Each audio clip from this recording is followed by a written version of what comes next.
Good morning, everyone. My name is Karen Greer, and I'm CEO of Secure Content Technologies.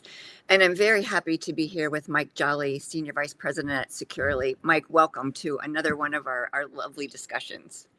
Karen, thank you so much. I love representing Securely and being able to speak with you about the latest and greatest when it comes to student safety and wellness.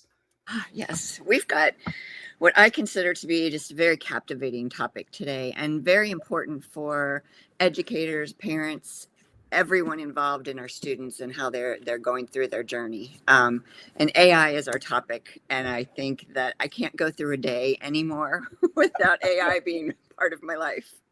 Same, exactly the same. So more and more schools are adopting AI policies, tools, procedures, those sorts of things.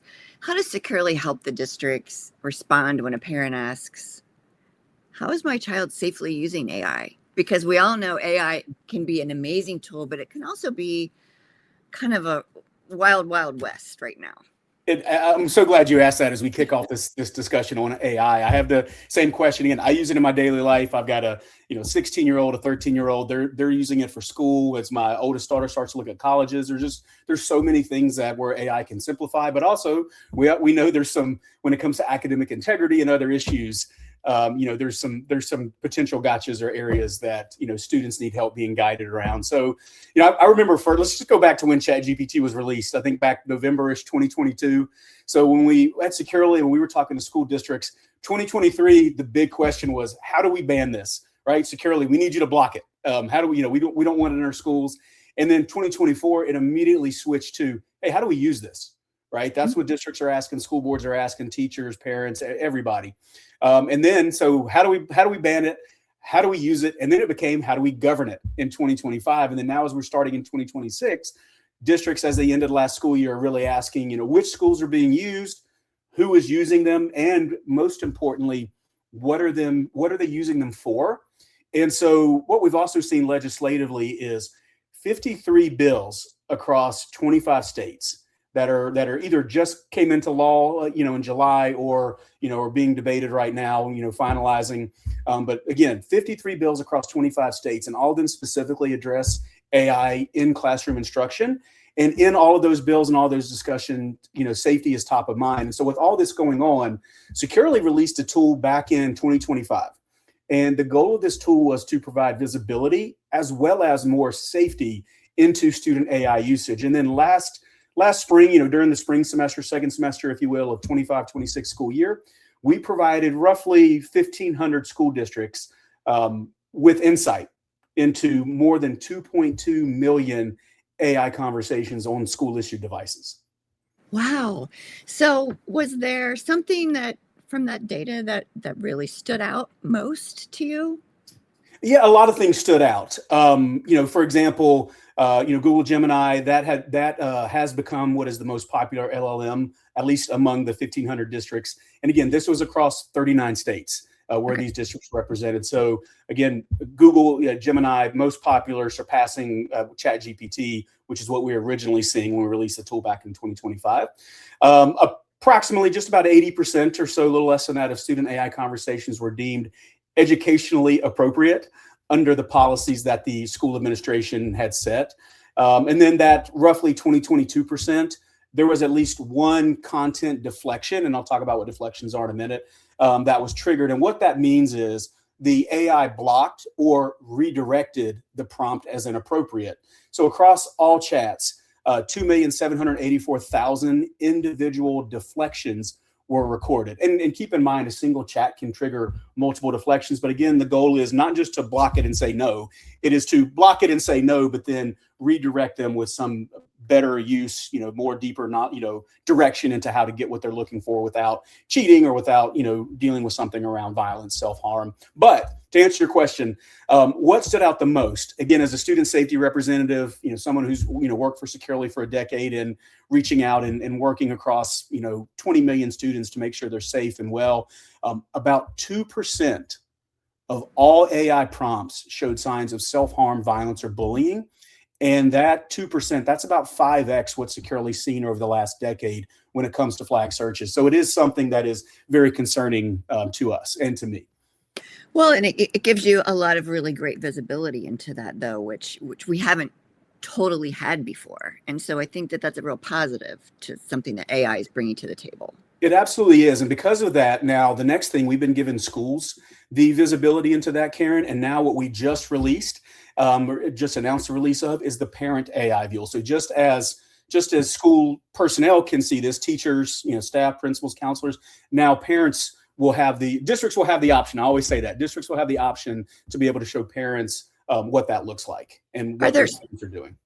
Are there specific, can't get the word out, specific AI tools that are absolutely? So there are. So we have our own, right, Securely AI chat that we've built as kind of that, safe walled garden for students to use AI in as districts are getting their dipping their toes in the water, if you will. But there's also Chat GPT, Gemini, the tools within Google Docs, Copilot, Magic School, School AI, Notebook LM, Brisk, Pear Deck.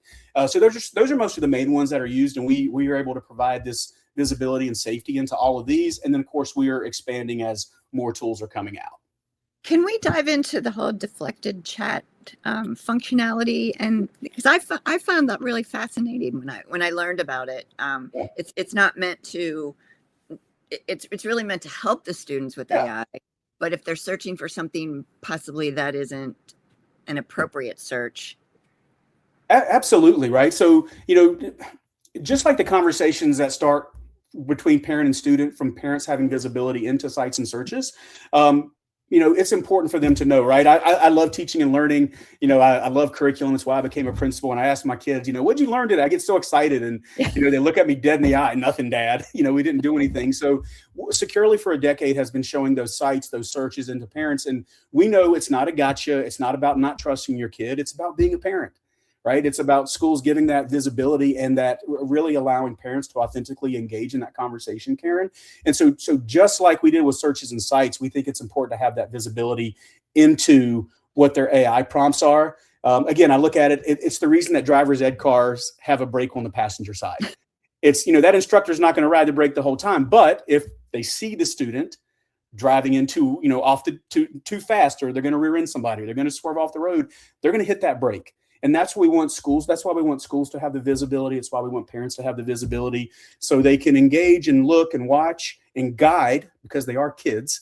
Mm-hmm. And if they see those concerning things, then they can step in and be a parent, be a teacher, be a counselor.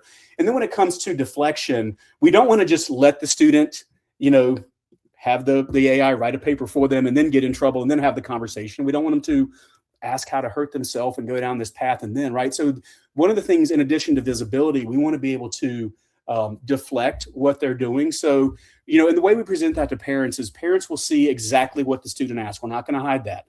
So they'll see what the student asked. Parents will see how securely redirected them. And an example I like to give is, this is a real example we saw. A student's, will a vape show on a drug test, right? That's a student coming in and asking that question. Parents are going to see it. But the parents are also going to see that securely noted this as an inappropriate query and redirected that student. And again, our goal is not to get the students in trouble. It is to let parents know that the student may be struggling or maybe looking into topics that, as parents, they would want to be aware of. And again, be able to address that with their child before things, go down a bad path.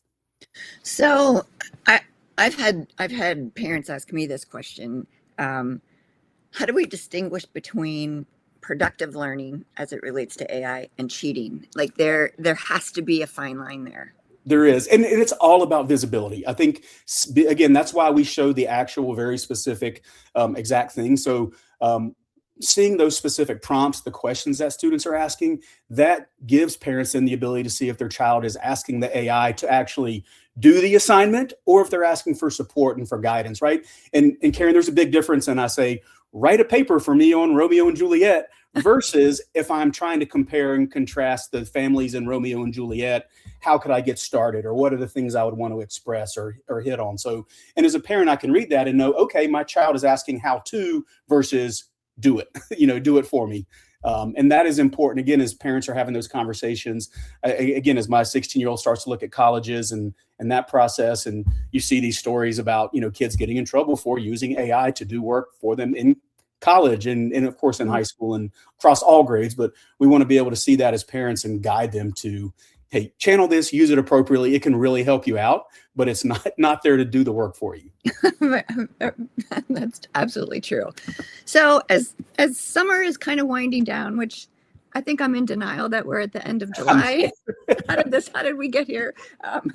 What else is new from Securely that can help support school districts Absolutely. as they return? Yeah, lots of things, Karen, that come to mind. There's some things like with our content filtering, we've increased the report limit so they can schedule up to 100 activity reports, which is more than double what they could do before. And this helps get better information out quicker to people that are working with the students outside of the technology department. Also, some enhancements to filtering, the block list accuracy, again, just to make sure that students are getting to the appropriate things.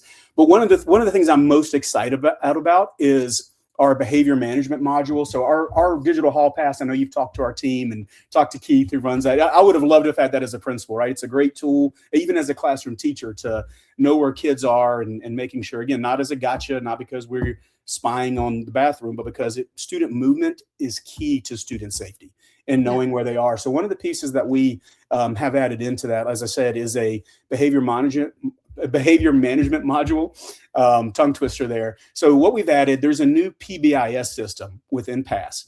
And in that PBIS system, students can earn points for positive behaviors. They can track the balance, they can redeem them for awards. And of course, the school district admins, they control the setup. There are custom core values and positive behaviors. They can do this individually or via CSV. There's automated points tied to on-time arrival, to school, right? That's done through the tardy management system. And then, of course, there's renameable terminology that allows the school to tailor this and match it to the language that the school is using within their PBIS program. And again, there's teachers can award, they can correct, they can redeem, all from a simple dashboard within that the student point history. So very excited that that's there. And again, it helps with what school districts are doing within their PBIS program. Yeah, and it's a very positive thing. So, we're not trying to trap anybody here. We're trying to monitor for their safety, first and foremost, and make sure that they're learning correctly. But having just a little positive nudge here and there, I think is just genius. Absolutely. I will agree with you. I'm a little biased, but I will agree with you, Karen. Well, thank you so much. I always enjoy our conversations, and I always end up learning something very valuable, as I hope our listeners do. So to anyone watching, my business is very focused on student safety and wellness, and this Securely solutions are near and dear to my heart. So please reach out if you'd like more information for your school or just kind of to talk through some of these issues. I'm always available. And Mike, I look forward to our next discussion. Same here. And Karen, I just want to say, again, as a parent and a student safety advocate, thank you for always being a champion for keeping kids safe and well. Absolutely.